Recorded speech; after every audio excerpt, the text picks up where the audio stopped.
Jane Eyre by Charlotte Brontë. Chapter 29. The recollection of about 3 days and nights succeeding this is very dim in my mind. I can recall some sensations felt in that interval, but few thoughts framed and no actions performed. I knew I was in a small room and in a narrow bed. To that bed I seemed to have grown. I lay on it motionless as a stone, and to have torn me from it would have been almost to kill me. I took no note of the lapse of time, of the change from morning to noon, from noon to evening. I observed when anyone entered or left the apartment. I could even tell who they were. I could understand what was said when the speaker stood near to me, but I could not answer. To open my lips or move my limbs was equally impossible. Hannah, the servant, was my most frequent visitor. Her coming disturbed me. I had a feeling that she wished me away, that she did not understand me or my circumstances, that she was prejudiced against me. Diana and Mary appeared in the chamber once or twice a day. They would whisper sentences of this sort at my bedside. "It is very well we took her in. Yes, she would certainly have been found dead at the door in the morning had she been left out all night. I wonder what she has gone through. Strange hardships, I imagine. Poor, emaciated, pallid wanderer. She is not an uneducated person, I should think, by her manner of speaking. Her accent was quite pure, and the clothes she took off, though splashed and wet, were little worn and fine. She has a peculiar face, fleshless and haggard as it is. I rather like it, and when in good health and animated, I can fancy her physiognomy would be agreeable." Never once in their dialogues did I hear a syllable of regret at the hospitality they had extended to me, or of suspicion of or aversion to myself. I was comforted. Mr. St. John came but once.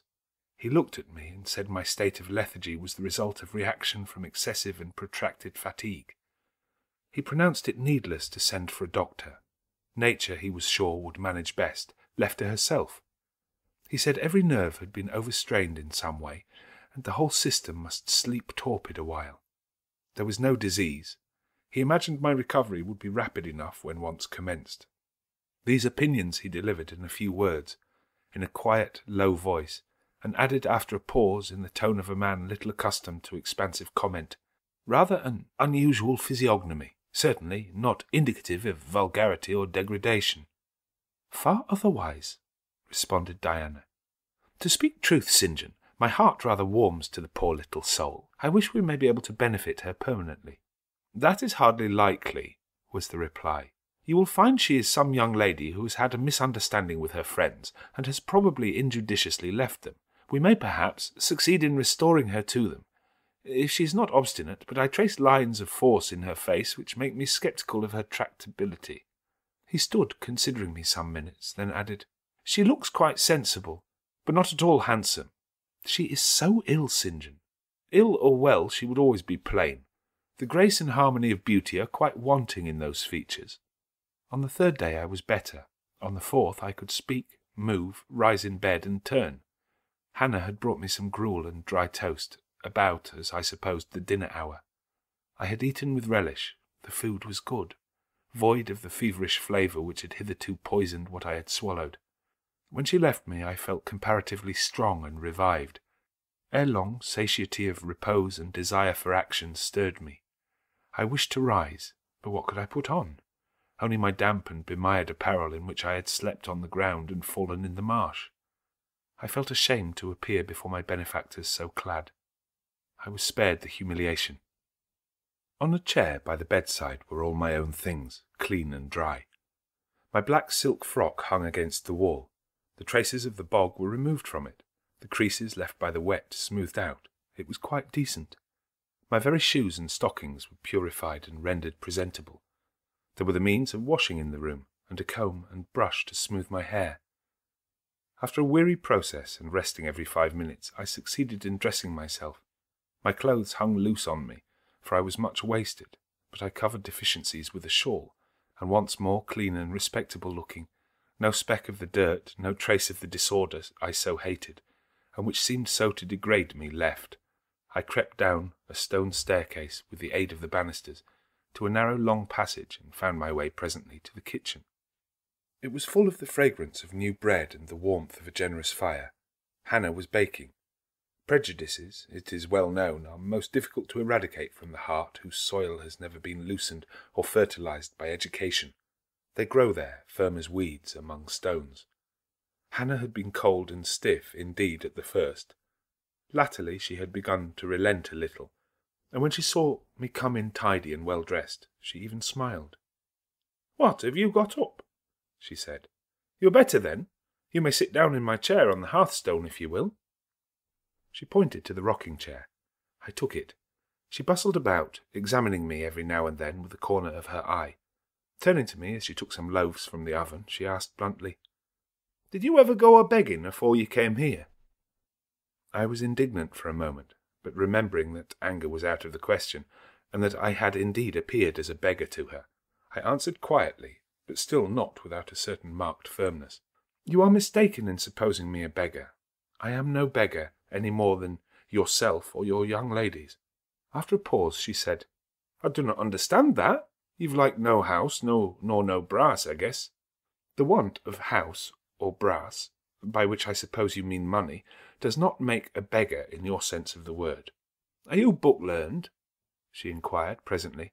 "Yes, very. But you've never been to a boarding school?" "I was at a boarding school 8 years." She opened her eyes wide.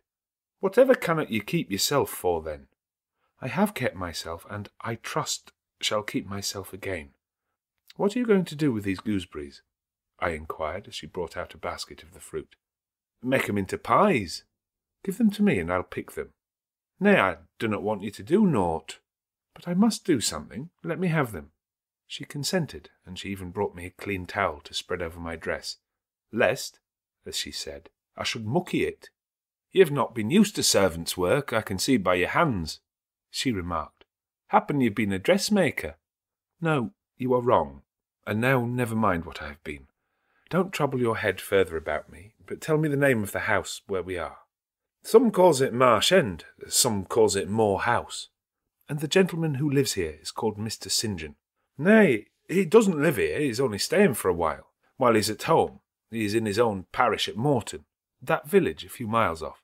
"Aye." "And what is he?" "He is a parson." I remember the answer of the old housekeeper at the parsonage when I had asked to see the clergyman. This, then, was his father's residence? "Aye. Old Mr. Rivers lived here, and his father and grandfather and great-grandfather afore him." "The name, then, of that gentleman is Mr. St. John Rivers?" "Aye. St. John is like his christened name." "And his sisters are called Diana and Mary Rivers?" "Yes." "Their father is dead?" "Dead 3 weeks sin of a stroke." "They have no mother?" "The mistress has been dead this many a year." "Have you lived with the family long?" "I've lived here 30 year. I nursed them all 3. "That proves you must have been an honest and faithful servant. I will say so much for you, though you have had the incivility to call me a beggar." She again regarded me with a surprised stare. "I believe," she said, "I was quite mistaken in my thoughts of you, but there is so many cheats goes about, you mun forgive me. And though," I continued rather severely, "you wished to turn me from the door on a night when you should not have shut out a dog." "Well, it was hard. What can a body do? I thought more of the children nor of myself, poor things. They've like nobody to take care on 'em but me. I'm like to look sharpish." I maintained a grave silence for some minutes. "You mustn't think too hardly of me," she again remarked. "But I do think hardly of you," I said, "and I'll tell you why. Not so much because you refused to give me shelter or regarded me as an impostor, as because you just now made it a species of reproach that I had no brass and no house. Some of the best people that ever lived have been as destitute as I am, and if you are a Christian, you ought not to consider poverty a crime." "No more I ought," said she. "Mr. St. John tells me so too, and I see I were wrong. But I've clear a different notion on you now to what I had. You look all right down a decent little crater." "That will do. I forgive you now. Shake hands." She put her flowery and horny hand into mine. Another and heartier smile illumined her rough face, and from that moment we were friends. Hannah was evidently fond of talking. While I picked the fruit and she made the paste for the pies, she proceeded to give me sundry details about the deceased master and mistress, and, the Childer, as she called the young people. Old Mr. Rivers, she said, was a plain man enough, but a gentleman, and of as ancient a family as could be found. Marsh End had belonged to the Rivers ever since it was a house, and it was, she affirmed, aboon 200 year old, for all with it look but small humble place, naught to compare with Mr. Oliver's grand hall down in Mortar Vale. But she could remember Bill Oliver's father a journeyman needlemaker, and the Rivers were gentry of the old days, or the Henrys, as anybody might see by looking in the registers in Mortar Church Vestry. Still, she allowed, the old master was like other folk, naught much out o' common way, start mad o' shooting and farming and sich like. The mistress was different. She was a great reader and studied a deal, and the bairns had taken after her. There was nothing like them in these parts, nor ever had been. They had liked learning, all three, almost from the time they could speak, and they had always been of a mack of their own. Mr. St. John, when he grew up, would go to college and be a parson, and the girls, as soon as they left school, would seek places as governesses, for they had told her their father had some years ago lost a great deal of money by a man he had trusted turning bankrupt, and as he was now not rich enough to give them fortunes, they must provide for themselves. They had lived very little at home for a long while, and were only come now to stay a few weeks on account of their father's death, but they did so like Marsh End and Morton, and all these moors and hills about. They had been in London and many other grand towns, but they always said there was no place like home, and then they were so agreeable with each other, never fell out nor threeped. She did not know where there was such a family for being united. Having finished my task of gooseberry picking, I asked where the two ladies and their brother were now. Gone over to Morton for a walk, but they will be back in half an hour to tea. They returned within the time Hannah had allotted them. They entered by the kitchen door. Mr. St. John, when he saw me, merely bowed and passed through. The two ladies stopped. Mary, in a few words, kindly and calmly expressed the pleasure she felt in seeing me well enough to be able to come down. Diana took my hand. She shook her head at me. "You should have waited for my leave to descend," she said. "You still look very pale and so thin. Poor child, poor girl." Diana had a voice toned, to my ear, like the cooing of a dove. She possessed eyes whose gaze I delighted to encounter. Her whole face seemed to me full of charm. Mary's countenance was equally intelligent, her features equally pretty, but her expression was more reserved, and her manners, though gentle, more distant. Diana looked and spoke with a certain authority. She had a will, evidently. It was my nature to feel pleasure in yielding to an authority supported like hers, and to bend where my conscience and self-respect permitted to an active will. "And what business have you here?" she continued. "It is not your place. Mary and I sit in the kitchen sometimes, because at home we like to be free, even to license. But you are a visitor and must go into the parlour. I am very well here." "Not at all, with Hannah bustling about and covering you with flour. Besides, the fire is too hot for you," interposed Mary. "To be sure," added her sister. "Come, you must be obedient." And still holding my hand, she made me rise and led me into the inner room. "Sit there," she said, placing me on the sofa, "while we take our things off and get the tea ready. It is another privilege we exercise in our little moorland home, to prepare our own meals when we are so inclined, or when Hannah is baking, brewing, washing, or ironing." She closed the door, leaving me solus with Mr. St. John, who sat opposite, a book or newspaper in his hand. I examined first the parlour, and then its occupant. The parlour was rather a small room, very plainly furnished, yet comfortable, because clean and neat. The old-fashioned chairs were very bright, and the walnut wood table was like a looking-glass. A few strange antique portraits of the men and women of other days decorated the stained walls. A cupboard with glass doors contained some books and an ancient set of china. There was no superfluous ornament in the room, not one modern piece of furniture, save a brace of work-boxes and a lady's desk in rosewood, which stood on a side-table. Everything, including the carpet and curtains, looked at once well-worn and well-saved. Mr. St. John, sitting as still as one of the dusty pictures on the walls, keeping his eyes fixed on the page he perused and his lips mutely sealed, was easy enough to examine. Had he been a statue instead of a man, he could not have been easier. He was young, perhaps from 28 to 30, tall, slender. His face riveted the eye. It was like a Greek face, very pure in outline. quite a straight, classic nose, quite an Athenian mouth and chin. It is seldom indeed an English face comes so near the antique models as did his. He might well be a little shocked at the irregularity of my lineaments, his own being so harmonious. His eyes were large and blue, with brown lashes. His high forehead, colourless as ivory, was partially streaked over by careless locks of fair hair. This is a gentle delineation, is it not, reader? Yet he whom it describes scarcely impressed one with the idea of a gentle, a yielding, an impressible, or even of a placid nature. Quiescent as he now sat, there was something about his nostril, his mouth, his brow, which, to my perceptions, indicated elements within either restless or hard or eager. He did not speak to me one word, nor even direct to me one glance, till his sisters returned. Diana, as she passed in and out in the course of preparing tea, brought me a little cake, baked on the top of the oven. "Eat that now," she said. "You must be hungry. Hannah says you've had nothing but some gruel since breakfast." I did not refuse it, for my appetite was awakened and keen. Mr. Rivers now closed his book, approached the table, and as he took a seat, fixed his blue pictorial-looking eyes full on me. There was an unceremonious directness, a searching, decided steadfastness in his gaze now, which told that intention and not diffidence had hitherto kept it averted from the stranger. "You are very hungry," he said. "I am, sir. It is my way. It always was my way, by instinct, ever to meet the brief with brevity, the direct with plainness. It is well for you that a low fever has forced you to abstain for the last 3 days. There would have been danger in yielding to the cravings of your appetite at first.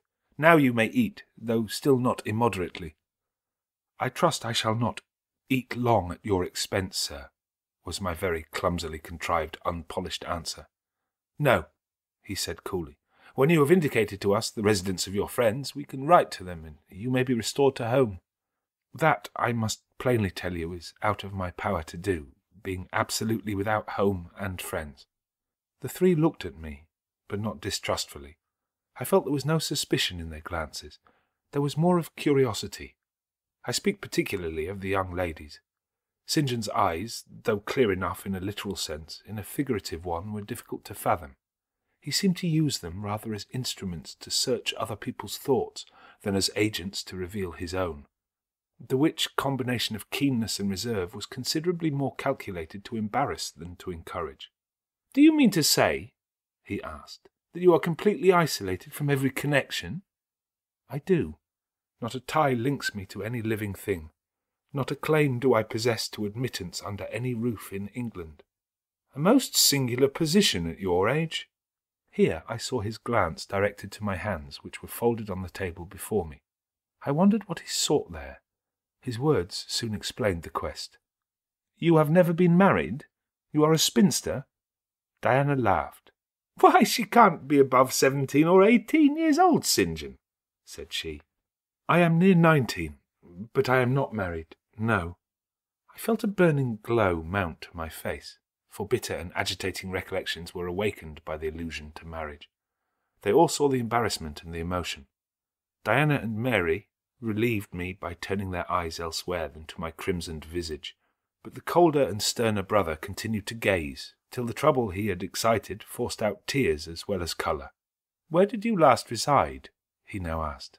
"You are too inquisitive, St. John," murmured Mary in a low voice, but he leaned over the table and required an answer by a second firm and piercing look. "The name of the place where, and of the person with whom I lived, is my secret," I replied concisely.